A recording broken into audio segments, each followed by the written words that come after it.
Hi ಹಾಲ್ ಎಲ್ರಿಗೂ ನಮಸ್ಕಾರ. Very good evening. ಎಲ್ಲರೂ ಹೇಗಿದ್ದೀರಾ? ಐ ಹೋಪ್ ನೀವೆಲ್ಲರೂ ಚೆನ್ನಾಗಿದ್ದೀರಾ ಅಂತ ನಾನು ಭಾವಿಸ್ತಾ ಇದ್ದೀನಿ. ಆ್ಯಂಡ್ ಹಾಗೆ ಮತ್ತೊಂದು ವಿಡಿಯೋ ಜೊತೆಲೇ ನಾನು ನಿಮ್ಮ ಮುಂದೆ ಇದ್ದೀನಿ. ಇದು ಮತ್ತೊಂದು ಲಕ್ಷ್ಮಿಗೆ ಸ್ಯಾರಿ ಉಟ್ಸೋವಂಥ ಒಂದು ವಿಡಿಯೋ, ಸ್ಯಾರಿ ಡ್ರೇಪಿಂಗ್ ವಿಡಿಯೋನೇ ಆಗಿರುತ್ತೆ. ಆ್ಯಂಡ್ ಇದು ಬಂದು ಲಕ್ಷ್ಮಿಗೆ ಯಾವ ರೀತಿ ದರ್ಬಾರ್ನಲ್ಲಿ ಕೂತಿರುವಂಥ ಲಕ್ಷ್ಮಿಗೆ ಯಾವ ರೀತಿ ಸ್ಯಾರಿನ ಉಡ್ಸೋದು, ಯಾವ ರೀತಿ ಅಲಂಕಾರ ಮಾಡೋದು, ಅಂದರೆ ಲಕ್ಷ್ಮೀ ದರ್ಬಾರ್ನಲ್ಲಿ ಕೂತಿರ್ತಾರಲ್ವ ಆ ರೀತಿ ಒಂದು ಸ್ಯಾರಿ ಡ್ರೆಪ್ಪಿಂಗ್ನ ಮಾಡೋದನ್ನು ನಾನು ಈ ವಿಡಿಯೋದಲ್ಲಿ ಹೇಳ್ಕೊಡ್ತಾ ಇದ್ದೀನಿ. ಮೊದಲಿಗೆ ಸೇಮ್ ಟು ಸೇಮ್ ನಾನು ಲಾಸ್ಟ್ ವಿಡಿಯೋದಲ್ಲಿ ತೋರಿಸ್ದಂತಲೇ ಆ ಪ್ಲೇಟ್ಸ್ನ ಫಸ್ಟಿಗೆ ಅರೇಂಜ್ ಮಾಡ್ಕೋಬೇಕಾಗುತ್ತೆ. ನಾನಿಲ್ಲಿ ಸ್ಮಾಲ್ ಪ್ಲೇಟ್ಸ್ನ ಸ್ವಲ್ಪ ಚಿಕ್ಕದಾಗಿ ಅರೇಂಜ್ ಮಾಡ್ಕೊತಾ ಇದ್ದೀನಿ. ಯಾಕಪ್ಪ ಅಂದರೆ ಪ್ಲೇಟ್ಸ್ ಜಾಸ್ತಿ ಬಂದರೆ ನೆರಿಗೆ ಕೂಡ ತುಂಬ ಚೆನ್ನಾಗಿ ಕಾಣಿಸುತ್ತೆ. ಸೊ ಹಾಗಾಗಿ ಈ ಅಮ್ಮನವರು ದರ್ಬಾರ್ನಲ್ಲಿ ಕೂತಿರೋ ಥರ ನಾವು ಕ್ರಿಯೇಟ್ ಮಾಡಬೇಕು ಅಂದರೆ ಸ್ವಲ್ಪ ನೆರಿಗೆಗಳು ಜಾಸ್ತಿನೇ ಇರಬೇಕು ಅಂತ, ಅದಕ್ಕೋಸ್ಕರ ನಾನು ನೆರಿಗೆನ ಇಲ್ಲಿ ಚಿಕ್ಕದಾಗಿ ಮಾಡಿಕೊಂಡು ಸ್ವಲ್ಪ ಜಾಸ್ತಿ ನೆರಿಗೆಗಳು ಬರೋ ಥರ ಮಾಡ್ಕೊತಾ ಇದ್ದೀನಿ. ಹಾಗೆ ನೆರಿಗೆ ಎಲ್ಲ ಆದ ತಕ್ಷಣ ಸೇಮ್ ಪ್ಲೇಟ್ಸ್ ಅಂದರೆ ಸೆರಗು ಏನು ಬರುತ್ತಲ್ವ, ಸೆರಗಿನ ಪ್ಲೇಟ್ಸ್ನು ಕೂಡ ಅದೇ ರೀತಿಯೇ ಮಾಡ್ಕೊತಾ ಇದ್ದೀನಿ. ಇದನ್ನು ನಾವು ಎಷ್ಟು ಚಿಕ್ಕದಾದರೂ ಮಾಡ್ಕೋಬೋದು, ದೊಡ್ಡದಾದರೂ ಮಾಡ್ಕೋಬೋದು. ಅದು ಬಿನ್ಗೆ ತಕ್ಕನಾಗಿ ಮಾಡಿಕೊಂಡ್ರೆ ಬೆಟರು. ಆ್ಯಂಡ್ ಎಲ್ಲ ಸೆರಗು ಮತ್ತು ನೆರಿಗೆನ ಮಾಡ್ಕೊಂಡಿದ್ದಾದಮೇಲೆ ನಾನಿವಾಗ ಪೂರ್ತಿ ಎಲ್ಲದಕ್ಕೂ ಕೂಡ ಬಟ್ಟೆ ಕ್ಲಿಪ್ನಿಂದ ಸೆಕ್ಯೂರ್ ಮಾಡ್ಕೊಂಡಿದ್ದೀನಿ, ನೆರಿಗೆ ಬಿಚ್ಚೋಗಬಾರ್ದು ಅನ್ನೋ ಕಾರಣಕ್ಕೆ. ಇವಾಗ ನಾನು ಸೇಮ್ ಅದೇ ಸ್ಟ್ಯಾಂಡ್ನಲ್ಲಿ ತೋರಿಸ್ತಾ ಇದ್ದೀನಿ. ಈ ಒಂದು ಸ್ಯಾರಿನ ಸೇಮ್ ಏನು ನಾವು ಬಿನ್ಗೆ ಇಡೋವಂಥ ಒಂದು ರಿಂಗ್ ಏನಿದಿಲ್ಲ ಅದರೊಳಗಡೆ ಒಳಗಡೆಯಿಂದ ಸ್ಯಾರಿನ ಹಾಕ್ಕೊಂಡು ಎರಡು ಕೂಡ ಒಂದೇ ಲೆವೆಲ್ನಲ್ಲಿ ಬರಬೇಕು.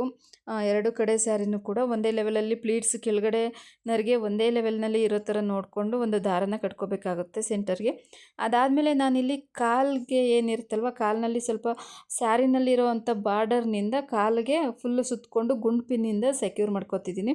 ಎರಡು ಕಡೆ ಕಾಲೂ ಅಷ್ಟೇ. ಆದಷ್ಟು ನೀವು ಸ್ಯಾರಿ ಕಲ್ಲರ್ ಗುಂಡು ಪಿನ್ಸು ಅಥವಾ ಕಾಣ್ದಲೇ ಇರೋ ಥರ ಗುಂಡು ಪಿನ್ನ ಸೆಕ್ಯೂರ್ ಮಾಡಿದ್ರೆ ಚೆನ್ನಾಗಿರುತ್ತೆ ಒಳಗಡೆಯಿಂದ.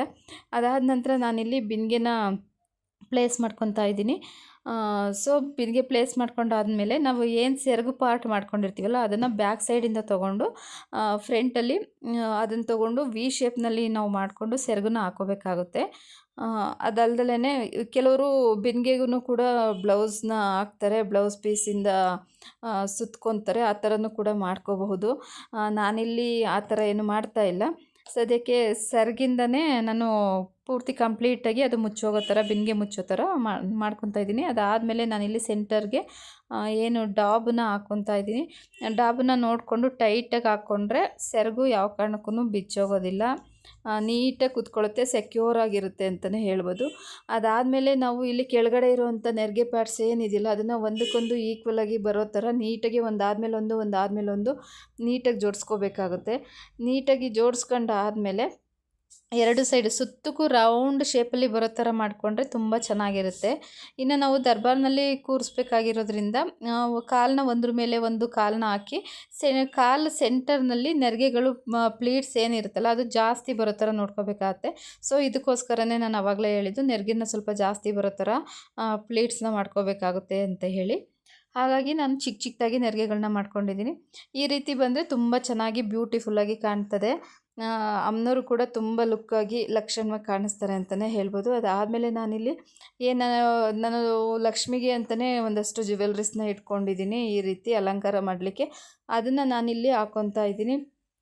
ಅದಾದಮೇಲೆ ಒಂದು ಏನು ಫೇಸ್ ಇದೆಯಲ್ಲ ಫೇಸನ್ನು ಕೂಡ ಪ್ಲೇಸ್ ಮಾಡ್ತಾ ಇದ್ದೀನಿ, ಆವಾಗಲೇ ಮಾಡಿದಂಥ ಫೇಸ್ನೇ. ಅದಕ್ಕೆ ನಾನು ಇಲ್ಲಿ ಜಡೆ ಕೂಡ ಹಾಕ್ತಾಯಿದ್ದೀನಿ. ಇದು ಜಡೆ ಹಾಕೋದ್ರಿಂದ ತುಂಬ ಬ್ಯೂಟಿಫುಲ್ ಲುಕ್ ಬರುತ್ತೆ ಅಂತಲೇ ಹೇಳ್ಬೋದು, ತುಂಬಾ ಸುಂದರವಾಗಿ ಕಾಣಿಸುತ್ತೆ. ಸೊ ಹಾಗಾಗಿ ಇನ್ನು ನಾನು ಈ ಒಂದು ತೋಮಾಲೆನ ನಾನು ಬ್ಯಾಕ್ ಸೈಡಿಂದ ಬಿಡ್ತಾಯಿದ್ದೀನಿ ಆ್ಯಂಡ್ ಸೈಡಲ್ಲಿ ಬಿಡ್ತಾಯಿದ್ದೀನಿ. ಇವಾಗ ನಾನು ಕೈಯಿಂದ ಸೆಂಟ್ರಲ್ಲಿ ತೊಗೊತಾ ಇಲ್ಲ, ಹಾಗೆ ಸೈಡಿಂದ ಬಿಡ್ತಾಯಿದ್ದೀನಿ. ಇದು ಕೂಡ ತುಂಬಾ ಚೆನ್ನಾಗಿ ಕಾಣಿಸುತ್ತೆ, ಏಕೆಂದರೆ ಜಡೆ ಹಾಕಿರೋದ್ರಿಂದ ತೋಮಾಲೆನ ಸೈಡಿಂದ ಬಿಟ್ರೇ ತುಂಬ ಚೆನ್ನಾಗಿರುತ್ತೆ. ಹಾಗಾಗಿ ನೋಡ್ತಾ ಇರ್ಬೋದು ದರ್ಬಾರ್ನಲ್ಲಿ ಕೂತಿರೋವಂಥ ಮಹಾಲಕ್ಷ್ಮಿ ಅಮ್ಮನವರು ಹೇಗೆ ಕಾಣಿಸ್ತಿದ್ದಾರೆ ಅಂತೇಳಿ.